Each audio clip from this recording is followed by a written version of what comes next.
y hago una tabla de frecuencias nuevamente, termino con una distribución, es decir, cuál separación es mayormente común en el libro. Y eso para mí es una medida importante de información, porque yo entiendo que una frase difícilmente puede tener 2D, pero una oración sí la tiene. Asimismo un párrafo, y un capítulo, y un libro. Entonces yo después puedo separar mi texto y comprender de esta distribución, ¿ya? De esta distribución, que la más destacable dentro del libro es aquella que está en torno al valor 6. Y el valor 6 cae más o menos dentro de lo que es una oración. O sea, dentro de una oración es posible tener un D y otro D. Obviamente, a medida que la palabra más frecuente decrece, perdemos un poco esta estructura que parece que yo la hice a mano, digamos. Estos puntos en azul salen del conjunto de libros de Gabriel García Márquez, así bien smooth, como uno diría, increíblemente. Entonces esa distribución es muy potente, me habla mucho de cómo se estructura el D y otras de las palabras más frecuentes a lo largo del libro, como pueden ver acá.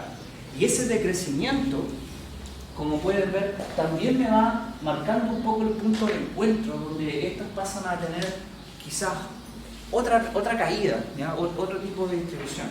Interesantemente y comprensiblemente, a medida que yo bajo, ¿cierto? Cada vez la palabra es menos frecuente y aparece menos veces en el texto, por lo tanto la probabilidad de encontrar es menor por estadística, ¿cierto? De encontrar esos casos. Entonces la estadística mejora a medida que yo tengo las palabras más frecuentes. Eso no quita que yo pueda utilizar esta cantidad como un parámetro de contraste para extraer información. ¿Por qué? Porque yo puedo setear algún valor específico y buscar en los textos rápidamente dónde se produce esa separación, ¿ya?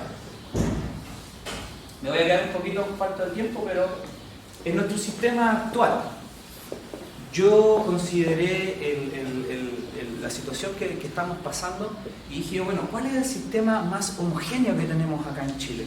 Desde su creación, el país tiene una cuenta anual, presidencial, no importa el color político, nada. Esa cuenta tiene un carácter tan homogéneo a través de los años que debería ser posible, ¿cierto?, para nosotros extraer algo de información de él. Detecté entonces que en realidad tenemos algo así como 160 y tantos discursos presidenciales desde la creación del país misma, y hoy en día yo analicé 30 de estos discursos que corresponden al año 1990 hasta el 2019 y quedan disponibles aún 158 discursos políticos.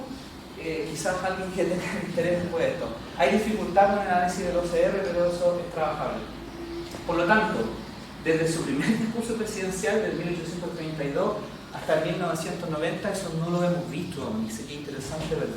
Tomamos de acá hasta Piñera II en su segundo año. Aquí están entonces las personas que han sido responsables de los últimos 30 años.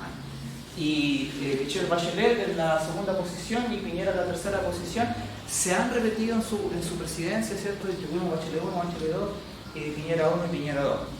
Entonces, lo que alcanzamos a ver acá, hemos hecho un análisis histórico de un fiteo de la ley de CIF que voy a mostrar muy, como después la palabra, así nomás, de golpe, no es mi análisis de mostrar acá.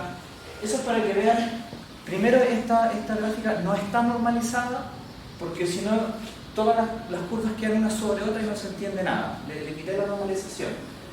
Primero, vemos que de alguna otra manera la homogeneidad del discurso político es tal que sin normalización casi todos los discursos tienden a tener un valor total de palabras más o menos idénticas.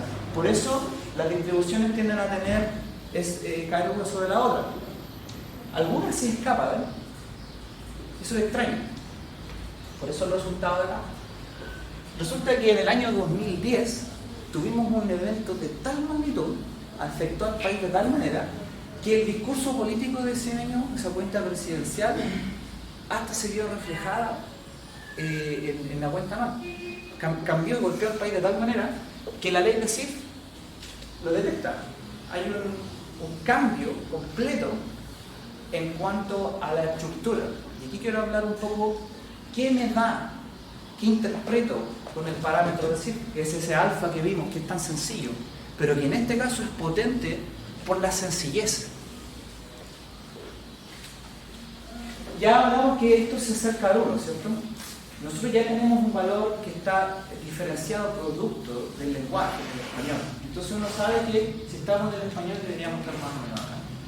También vimos que las primeras palabras son aquellas que se escapan un tanto de la ley de SIF.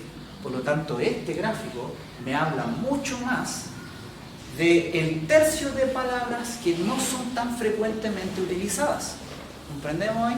O sea, todas esas palabras que aparecen en mi discurso una vez que yo necesito ser más elocuente y no algo tan común como el discurso presidencial. Entonces, justamente el discurso presidencial es bastante homogéneo en ese aspecto y algo que se escapa plenamente de la norma resalta. Esto lo agregué porque en el filtro de Mandelbrot, que es cuando le agregamos el beta, el parámetro de ajuste salta para cualquier lado, no es estable. Entonces el ajuste de SIF-Mandelbrot no ayuda mucho en este aspecto. Lo agregué justo para eso, para demostrar que no es una mejora. Acá. Y entonces queda mucho trabajo por hacer. Esta es una primera aproximación a una pregunta bien importante, que es posible creer que SIF tenía razón en una cosa, en su principio de mínimo esfuerzo, que él decía, el lenguaje se estructura de esa manera porque el ser humano tiende a ahorrar esfuerzo, a repetir las mismas palabras y una y otra vez porque facilitan la comunicación. En ese esfuerzo de facilitar la comunicación vemos cómo ha ido cambiando. Entonces el parámetro de SIF acá lo que me entrega es un poco demostrar que el discurso político es algo bastante sólido, ¿sí? Que no cambia mucho a través de los años, que quizás algunas palabras se mueven un poco, pero que en sí yo puedo utilizar lo que salga de acá como un parámetro global del normalizador y cualquier otro lenguaje lo puedo comparar con respecto a este. Así que es un punto de trabajo muy fuerte. Y me gustaría hablar rápidamente de los trabajos futuros.